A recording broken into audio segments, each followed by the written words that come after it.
आता जो दौरा सुरू आहे, बुवा तेथे बाया, शंकर खरात निमित्तानं आम्ही हा दौरा पुन्हा एकदा महाराष्ट्रामध्ये आता व्यापक प्रमाणावर सुरू केलेला आहे. त्याला हेडिंग असं दिलं, बुवा तेथे बाया, खरात सारख्या बाबांना स्त्रिया एवढ्या मोठ्या प्रमाणावर का बळी पडतात. आणि त्याची पहिली सभा अकोल्याला झाली, त्यानंतर बुलढाण्याला झाली, त्यानंतर नाशिकला झाली, आज ती नागपूरमध्ये आहे, त्यानंतर 25 तारखेला अमरावतीला आहे, 27ला वर्ध्याला आहे, 2 तारखेला यवतमाळला आहे. या पद्धतीनं सगळ्या सभा आता महाराष्ट्रभर होत राहतील. पुण्याला आहे, मुंबईला आहे, चंद्रपूरला मध्ये आहे, मराठवाड्यामध्ये काही सभा होतील. या पद्धतीनं महाराष्ट्रभर या सभा आता होत राहतील.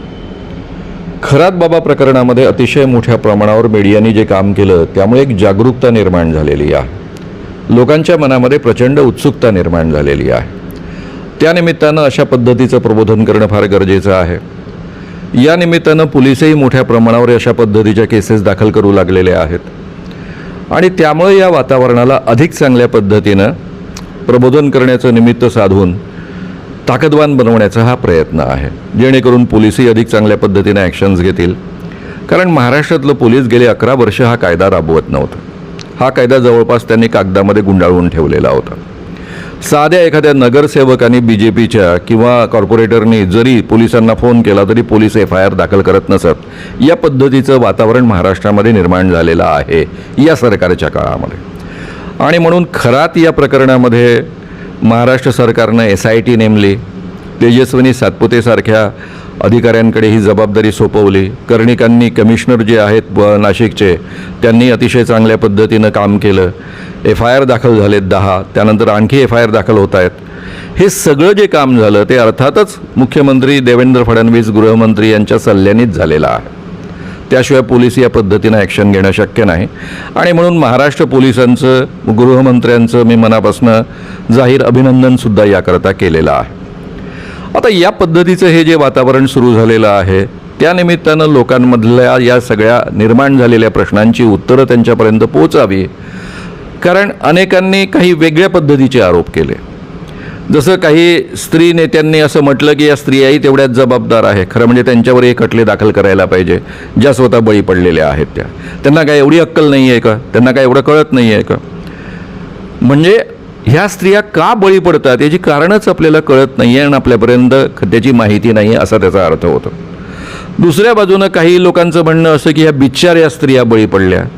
ना त्या बिचाऱ्या आहेत आणि ना त्या जबाबदार आहेत. तुमच्या माझ्यावर जे लहानपणापासून संस्कार होतात, ज्या पद्धतीनं गुरुविषयीच्या कल्पना आपण आपल्या मनामध्ये रुजवतो संस्काराच्या माध्यमातून आणि समाजामधनं सगळ्या वातावरणातनं त्याला खतपाणी मिळतं, त्यातून ह्या सगळ्या गोष्टी घडत असतात. आपल्या मनामध्ये गुरुसंबंधीची कल्पना रुजवली जाते की गुरुला तन मन धन अर्पण केलं पाहिजे आणि गुरुशिवाय तर तरणोपाय नाही. गुरु केला तरच आपल्याला आपल्या जीवनामध्ये प्रगती साधता येते, आध्यात्मिक प्रगती करता येते, मोक्ष प्राप्त करता येतो. या पद्धतीच्या अनेक कल्पना आपल्या मनामध्ये रुजवलेल्या असतात. दुसऱ्या बाजूनं काही माणसं देवाची तपश्चर्या करत असताना त्यांना सिद्धी प्राप्त होते. काही माणसं स्वतः देव बनतात. काही माणसं स्वतःच त्यांच्यामध्ये देव अंगात येतात कारण ते देवाचा अवतार असतात. या पद्धतीच्या ही कल्पना लहानपणापासून तुमच्या माझ्या मनामध्ये रुजवलेल्या असतात आणि त्यावर आपली ठाम श्रद्धा असते. त्यामुळे एखादा बाबा जेव्हा जाहीर करतो की माझ्यामध्ये दैवी शक्ती आहे, माझ्यामध्ये सिद्धी करण्याची क्षमता आहे, सर्वसामान्य माणसं जी स्वतःला श्रद्धाळू समजतात, ती काही अंधश्रद्धाळू समजत नाही स्वतःला, जी माणसं श्रद्धाळू स्वतःला समजतात, धार्मिक समजतात, ती माणसं याला बळी पडतात. मग आपल्याला हेही सांगितलेलं असतं की ज्यांच्यामध्ये देव असतो किंवा ज्यांच्यावर देव प्रसन्न असतो किंवा ज्यांना सिद्धी प्राप्त झाली असते त्यांना सगळे चमत्कार करण्याचं सामर्थ्य प्राप्त होतं. त्यांना भूत भविष्य वर्तमान कळतं. ते रोग दुरुस्ती करू शकतात कोणाचेही. मग त्यावरही आपला चटकन विश्वास बसतो. त्यामुळे एखाद्यामध्ये चमत्कार करण्याचं सामर्थ्य असं आपल्याला कळलं की आपण सहजतेनं त्यावर विश्वास ठेवतो आणि मग हे बाबा धूर्तपणे त्या गोष्टीचा फायदा उचलतात. सगळ्यात पहिले त्यांना जर स्त्रियांचं शोषण करायचं असेल तर ते त्यांच्या मनातला गिल्ट कॉम्प्लेक्स दूर करतात की नवऱ्याशिवाय माझ्याशी संबंध ठेवणं हा इमॉरल नाही आहे, अनैतिक नाही आहे. उलट हे तुझं कर्तव्य आहे कारण मी तुझा गुरु आहे, तू मला तन मन धन अर्पण केलेला आहे. किंवा आपल्याला विशिष्ट पूजा करायची आहे, जसं खरात बाबा म्हणायचा शुद्धीकरण पूजा करायची आहे, किंवा राम रहीम म्हणायचा माफी द्यायची आहे, या पद्धतीनं शुद्धीकरणाची पूजा किंवा पार्वती तत्व जागृत करण्याची पूजा असं तो दुसरा नित्यानंद स्वामी म्हणायचा, किंवा तो सुंदरदास महाराज होता तो म्हणायचा कि आपको मोक्ष प्राप्त करना है तो मोक्ष प्राप्त करने का 10वां मार्ग जागृत करना है, और 10वां मार्ग तभी जागृत होता है जब गुरु के साथ में आप संबंध रखोगे. तर अशा पद्धतीनं त्यांना एका बाजूनं लालूच दाखवून त्यांच्यामध्ये लोभ निर्माण करून दुसऱ्या बाजूनं त्यांचा गिल्ट कॉम्प्लेक्स दूर करून हे बाबा लोक त्यांच्यासोबत संबंध प्रस्थापित करतात, त्यांच्या शरीराचा भोग घेतात. आणि त्यामध्ये या स्त्रियांना असं वाटतं की आपण काहीतरी धार्मिक कृत्य करतो आहोत, आपण हे आपल्या घरच्या लोकांच्या भल्यासाठी करतो आहोत, आपण कोणतं तरी आध्यात्मिक पवित्र काम करतो आहोत असं त्यांना वाटतं. तो त्यांना धर्माचा भाग वाटतो, त्यांना तो या प्रक्रियेचा भाग वाटतो. आणि यामध्ये काही चुकीचं आहे हे त्यांना कळतसुद्धा नाही, कारण त्या संपूर्ण काळामध्ये त्यांची या पद्धतीनं विचार करण्याची जी क्षमता आहे, ज्याला आपण तार्किक बुद्धी म्हणतो, ती काम करेनाशी झालेली असते. कारण तार्किक बुद्धी चालू असताना तुम्ही श्रद्धा प्रक्रिया वापरूच शकत नाही, आणि त्यामुळं ती आधी सस्पेंड करावी लागते, त्यानंतरच तुम्ही गुरुवर श्रद्धा ठेवू शकता. हे आपल्याला लहानपणापासून शिकवलेलं असतं. आणि त्यामुळे या स्त्रिया अतिशय मोठ्या प्रमाणावर सहजतेनं बाबांच्या आहारी जातात, बळी जातात, ही वस्तुस्थिती आहे. हे सगळं लोकांपर्यंत ताकदीनं आपण पोचवलं पाहिजे. दुसरं, हा जादूटोणाविरोधी कायदा महाराष्ट्र सरकारने 2013मध्ये जो संमत केला तोही लोकांपर्यंत प्रभावीपणे पोचला पाहिजे. याकरता ही संपूर्ण प्रबोधन यात्रा सुरू आहे. दुसरं, 26 एप्रिलच्या काळामध्ये धीरेंद्र कृष्ण महाराज नागपुरात येणार आहे असं त्यांनी काही 4-1 महिन्यापूर्वी व्हिडिओ टाकला होता. त्यामुळे मी महिना हा संपूर्ण या कामाकरता काढूनच ठेवला होता. तो खरात या निमित्तानं आम्ही प्रबोधनाकरता वापरतो आहोत. कारण धीरेंद्र कृष्ण महाराज नागपुरात येणार, पुन्हा त्याला आव्हान देणं गरजेचं आहे. धीरेंद्र कृष्ण महाराजांना पुन्हा तेच आव्हान आम्ही रिपीट केलं. त्यांच्या रामकथेला आमचा मुळीच विरोध नाही, पण तो जे दिव्य दरबार आयोजित करतो आणि त्यामध्ये लोकांच्या अंधश्रद्धा केवळ वाढवत नाही, त्यांच्यात भांडणं लावतो. उदाहरणार्थ, तुला अमुक अमुक आजार झालेला आहे, तो आजार कसा झाला तर बाहेरच्या कोणीतरी शक्तीने केलेला आहे. त्याने अनेक ठिकाणी असं म्हटलेलं आहे की तुझ्या अमुक नातेवाईकांनी तुला करणी केलेली आहे, जादूटोणा केलेला आहे, टोटका केलेला आहे. महाराष्ट्र सरकारच्या जादूटोणाविरोधी कायद्यानुसार एखाद्या व्यक्तीनं करणी करते, भूत लावते असं म्हणणं इटसेल्फ कायद्याने गुन्हा आहे, आणि त्याला 6 महिन्यापासून 7 वर्षापर्यंतची शिक्षा आहे. तो अनेकांच्या मनामध्ये मृत्यूची भीती घालतो, ऐसा करना पडेगा नाही तो तुम्हाला कुछ सच नाही असं म्हणतो. त्यानंतर त्याला सगळ्या गोष्टी आपोआप कळतात या पद्धतीचे दावे करतो. त्याने जे दावे त्याच्या दिव्य दरबारातल्या व्हिडिओमध्ये त्यांनीच प्रकाशित केलेल्या आहेत, त्याच्या आधारावर आम्ही हे आव्हान त्यांना दिलेलं आहे. आव्हान एवढंच आहे की त्यांचा असा दावा आहे की व्यक्ती समोर आली त्यांच्या, की त्याला कळतं की त्याचं नाव काय आहे, वडिलांचं नाव काय, त्याचं आडनाव काय आहे, त्याचं वय काय आहे, त्याचा फोन नंबर काय आहे. आम्ही तेच पकडलं आणि आम्ही 10 व्यक्ती ऐन वेळेवर तुझ्यासमोर सगळ्या पत्रकार संघाच्या पत्रकारांच्या समोर सादर करू. त्या व्यक्तींचं प्रत्येकाचं नाव, वडिलांचं नाव, आडनाव आणि वय सांगायचं, त्यांचा फोन नंबर सांगायचा. त्याचा दावा आहे की त्याच्याजवळ दिव्य शक्ती आहे, तो कोणाच्याही घरामध्ये जाऊन पाहू शकतो कुठे काय ठेवलेलं आहे. म्हणून शेजारच्या रूममध्ये आम्ही 10 वस्तू ठेवू, त्या 10 वस्तू त्याने ओळखून दाखवायच्या आहेत त्याच्या दिव्य शक्तीच्या आधारावर. या दोन्ही गोष्टी 2दा रिपीट करायच्या आहेत. या पद्धतीचं आव्हान त्याने स्वीकारलं आणि 2दा त्याने रिपीट केलं, आणि दोन्हीदा जर ते 90% करेक्ट ठरलं तर त्याला 80 लाख रुपयाचं आमचं अखिल भारतीय अंधश्रद्धा निर्मूलन समितीचं पारितोषिक मिळणार आहे. खरं म्हणजे त्यांनी हे आव्हान आधीच त्याला दिलेलं आहे. 2023मध्ये जेव्हा तो जानेवारीमध्ये इथे आला होता तेव्हा मी स्वतः प्रेस कॉन्फरन्स घेऊन हे आव्हान दिलेलं आहे. लिखित स्वरूपामध्ये त्याच्या आश्रमामध्ये पाठवलेलं आहे, आणि आश्रमामध्ये ते पत्र परत आलेलं आहे, रजिस्टर पत्र, त्याने स्वीकारलं नाही. म्हणून तेच आव्हान आता आम्ही रिपीट करतोय. फक्त त्यावेळेस आव्हानाची रक्कम 30 लाख रुपये होती, आता ती 80 लाख रुपये झालेली आहे. हा धीरेंद्र कृष्ण महाराज अतिशय मोठ्या प्रमाणावर लोकांच्या अंधश्रद्धा वाढवण्याचं काम करतो आणि 2 कायद्यांचं उल्लंघन करतो. Drugs and magic remedies act 1954 हा केंद्राचा कायदा आहे, आणि ज्या व्यक्तीला डॉक्टरची डिग्री नाही अशी व्यक्ती जर एखाद्या रोगाचं डायग्नोसिस करत असेल, उपचार करण्याचा दावा करत असेल किंवा उपचार करत असेल तर तो कायद्याने गुन्हा आहे आणि तो कॉग्निजेबल ऑफेन्स आहे. तोही कायदा त्याला लागू होतो. दुसरा कायदा महाराष्ट्र सरकारचा जादूटोणा विरोधी कायदा डायरेक्टली लागू होतो, कारण तो अमुकाने टोटका केला, जादूटोणा केला, अमुकाने भूत लावलं असं डायरेक्टली म्हणतो आणि त्यामुळे तो डायरेक्टली त्याला लागू होतो. इतरांच्या मनामध्ये भीती निर्माण करतो म्हणूनही तो त्याला लागू होतो. आणि या कायद्यानुसार हा कायदा अतिशय कडक आहे. मिनिमम शिक्षा 6 महिन्यापासून तर 7 वर्षापर्यंतची कारावासाची शिक्षा आहे. 5,000 अधिक 50,000पर्यंतचा दंड प्लस आहे, म्हणजे मिनिमम शिक्षा 6 महिने कारावासाची आहेच आहे. आणि या कायद्याकरता एकच पुरावा लागतो की त्यांनी असं म्हणणं की तू अमुकाने करणी केली, अमुक व्यक्तीने जादूटोणा केला किंवा भूत लावलं असं म्हणणं.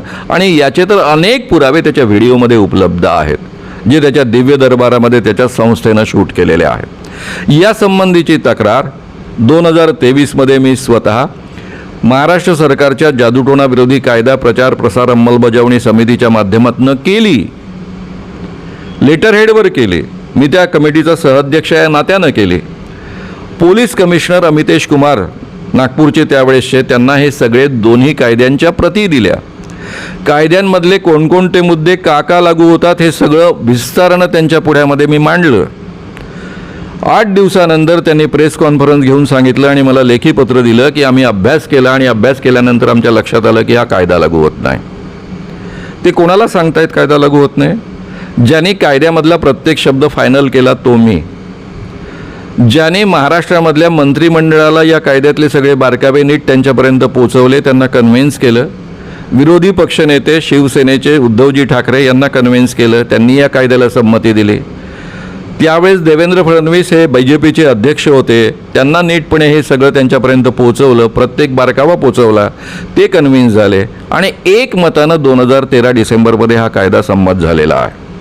बरं, एवढ्यावर नाही, संपूर्ण महाराष्ट्रामध्ये महाराष्ट्र सरकारच्या वतीनं 40 कार्यक्रम घेतले. त्या 40 कार्यक्रमांमध्ये जाहीररित्या वैज्ञानिक दृष्टिकोन आणि जादूटोणा विरोधी कायदा हा विषय मी मांडलेला आहे, लोकांपर्यंत हा कायदा पोचवला. त्याहीपेक्षा अधिक म्हणजे 48 पोलीस ट्रेनिंगचे कार्यक्रम झालेत. जिल्ह्यातल्या सगळ्या अधिकाऱ्यांचं ट्रेनिंग झालं. 7 तास हे ट्रेनिंग चालायचं आणि ते मी घ्यायचो आणि सगळ्या IPS पासून सगळ्या पोलीस अधिकाऱ्यांना हा कायदा मी समजावून सांगितला. म्हणजे ज्यांनी संपूर्ण महाराष्ट्रभरातल्या पोलिसांचं ट्रेनिंग केलं, जनतेचं ट्रेनिंग केलं, सरकारी अधिकाऱ्यांचं ट्रेनिंग केलं, सामाजिक न्याय विभागाच्या लोकांचं ट्रेनिंग केलं, कायदा समजावून सांगितला, त्यांच्यापर्यंत पोहोचवला, सगळ्या विरोधी पक्ष नेत्यांपासून सगळ्यांपर्यंत तो पोहोचवला, म्हणून तो कायदा संमत झाला. त्यालाच कायदा कळत नाही, फक्त अमितेश कुमार यांना कळतो. अमितेश कुमार यांनी अभ्यास किती केलेला होता? पत्रकारांसमोर ते म्हणाले अंधश्रद्धा निर्मूलन कायदा याला लागू होत नाही. या कायद्यामध्ये अंधश्रद्धा निर्मूलन शब्द कुठेही नाही आहे. अंधश्रद्धा हा शब्द सुद्धा नाही आहे आणि त्याला ते अंधश्रद्धा निर्मूलन कायदा म्हणतात. या कायद्याचं नावच जादूटोणा विरोधी कायदा आहे. दुसरा आनंदाचा भाग म्हणजे ड्रग्ज अँड कॉस्मेटिक ॲक्ट याला लागू होत नाही असं ते म्हणाले. म्हणजे अमितेश कुमार यांनी इतका सुंदर अभ्यास केलेला होता IPS असून सुद्धा की त्यांना drugs and magic remedies act हे नाव माहीत नाही, ड्रग्ज अँड कॉस्मेटिक ॲक्ट म्हणतात ते, एवढा त्यांचा सुंदर अभ्यास होता. तुम्ही म्हणाल हे शब्द तोंडातनं चुकून निघाले. हो, IPS अधिकारी आहे ते, तुमच्या माझ्यासारखे काही सामान्य नाही आहे. IPS अधिकाऱ्याच्या तोंडून कायद्याविषयीचं चुकीचं नाव निघूच कसं शकतं? Drugs and magic remedies act कुठे? तो जादुई चमत्कारांबद्दलचा कायदा आहे. ड्रग्ज अँड कॉस्मेटिक ॲक्ट कुठे? तो सौंदर्य प्रसाधनासंबंधीचा कायदा आहे. दोन्ही कायद्यांची गल्लत होऊ कशी शकते? आणि हे तुमच्याच TV चॅनल्सवर रेकॉर्डेड आहे त्यांचं हे म्हणणं. त्यामुळे त्यांनी इतका सुंदर अभ्यास केला होता की त्यांना दोन्ही कायद्यांची नावंसुद्धा धड घेता येत नाही. त्याचं कारण असं आहे की महाराष्ट्र सरकारचे त्यावेळेसचे गृहमंत्री आणि उपमुख्यमंत्री देवेंद्र फडणवीस स्वतःच दिव्य दरबारामध्ये या बागेश्वर धामच्या बाबाच्या पाया पडायला गेले होते. आजही ते पाया पडत आहेत. एका बाजूनं खरात प्रकरणाकरता SIT दाखल करत आहेत आणि दुसऱ्या बाजूनं त्याच पद्धतीनं अतिशय मोठ्या प्रमाणावर लोकांना भोंदू बनवण्याचं काम करणाऱ्या धीरेंद्र कृष्ण महाराजांच्या पायावर डोकं ठेवत आहेत. त्यामुळं या सरकारने बुवाबाजी वाढवण्याचं काम अतिशय मोठ्या प्रमाणावर केलेलं आहे. जर जादूटोणा विरोधी कायद्याचं काम ज्या पद्धतीनं सुरू झालं होतं आणि निम्मे काम स्वतः देवेंद्र फडणवीस मुख्यमंत्री असताना झालेलं आहे, आधी सरकारने जे काम सुरू केलं होतं ते काम जर नियमितपणे सुरू राहिलं असतं, 22 कोटी रुपयांचं बजेट त्या कामाकरता सँक्शन झालेलं आहे, सातत्याने होत आलेलं आहे. मला सध्याची या वर्षीची परिस्थिती माहीत नाही, कारण मी तिकडे मंत्रालयात फिरकलोच नाही. हे जर काम अतिशय उत्तम पद्धतीनं प्रचार प्रसाराचं झालं असतं तर खरात बाबासारखा बाबा एवढा मोठा झालाच नसता आणि इतक्या मोठ्या संख्येनं सगळे लोक त्याला बळी पडले नसते. त्यामुळे खरातसारखा बाबा एवढा मोठा झाला, याला सर्वस्वी जबाबदार केवळ देवेंद्र फडणवीस, त्यांची अंधश्रद्धा पसरवणारी विचारधारा आहे. ते या महाराष्ट्रामध्ये शाहू फुले आंबेडकरांच्या महाराष्ट्रामध्ये संत ज्ञानेश्वर, संत तुकाराम, संत एकनाथ ही जी परंपरा आहे, अगदी गाडगे महाराज आणि तुकडोजी महाराजापर्यंत चालत आलेली वारकरी संप्रदायाची परंपरा आहे, त्या महाराष्ट्रामध्ये ज्यांनी अंधश्रद्धा निर्मूलनाचं काम ताकदीनं केलं या परंपरेनं, त्या महाराष्ट्रामध्ये अंधश्रद्धेला खतपाणी घालण्याचं, अंधश्रद्धा वाढवण्याचं, धीरेंद्र कृष्ण महाराजांसारखे आणि प्रदीप मिश्रासारखे बाबा गावोगाव हिंडवण्याचं काम हे महाराष्ट्र सरकारचं BJP प्रकरण करतं आहे. आणि म्हणून ते अंधश्रद्धेंचं परिपोषण करत आहेत, अंधश्रद्धा वाढवत आहेत. त्याचेच परिणाम खरातसारखे बाबा एवढे मोठे होत आहेत. मी या निमित्तानं एवढंच आवाहन करू इच्छितो की कदाचित तुम्ही काय करता हे लक्षात आलं नसेल. खरात बाबा प्रकरणानं जसे सगळ्या महाराष्ट्राचे डोळे उघडत आहेत, तसे कदाचित तुमचे डोळे उघडले असतील तर आता सावध व्हा. बाळासाहेब देवरसांकडे जेव्हा माझ्या कामाच्या कंप्लेंट्स गेल्या त्यावेळेस ते म्हणाले होते, मागो वैद्य आणि दिबा घुमरे या दोन्ही संपादकांच्या हाताखाली मी पत्रकार म्हणून ट्रेंड झालो होतो. त्यांना त्यांनी बोलावून विचारलं होतं की तुमच्या हाताखालचा पत्रकार हे कसं काय करतो आहे. त्यावेळेस त्यांनी समजावून सांगितलं होतं की एक्झॅक्टली मी काय काम करतो आहे. तो देवाधर्माच्या विरुद्ध बोलत नाही, तर देवाधर्माच्या नावावर जे सर्वसामान्य माणसांचं शोषण होतं त्याच्या विरुद्ध तो चळवळ चालवतो आहे. त्यावेळेस बाळासाहेब देवरस म्हणाले होते की बरंच आहे, आपल्याला कुठे आपल्या घरामध्ये साप हवा आहे. पाहुण्याच्या लाठीनं साप मरत असेल तर ती चांगली गोष्ट आहे. आणि म्हणून बाळासाहेब देवरस सरसंघचालक असेपर्यंत कधीही माझ्या कामाला RSSने जाहीर म्हणा किंवा ऑर्गनाईज म्हणा असा विरोध केला नाही. किमान तेवढी तर भूमिका देवेंद्र फडणवीस तुम्ही घ्या. गावोगाव जे अंधश्रद्धांचे साप तुम्ही पोचवता आहात, पोचता आहात, त्यांना खतपाणी घालता आहात, दूध पाणी पाजता आहात, ते सगळं आता बंद करा आणि या सापांना ठेचून काढण्याचं काम महाराष्ट्र सरकारच्या जादूटोणा विरोधी कायद्याचा प्रचार प्रसार करून आणि त्याची अतिशय प्रभावीपणे अंमलबजावणी करून करा. तुम्हाला महाराष्ट्रातल्या लोकांचं भलं करूनही निवडून येत आहेत. तुमच्याच हातात आहे. तुम्ही हिंदू करता, हिंदूंचं शोषण करून तुम्हाला मोठं व्हायचं आहे की त्यांच्या अंधश्रद्धा दूर करून, त्यांना शोषणापासून मुक्त करून, त्यांना बलवान करून, ताकदवान करून तुम्हाला मोठं व्हायचं आहे. याचा निर्णय घेण्याची आता वेळ आलेली आहे.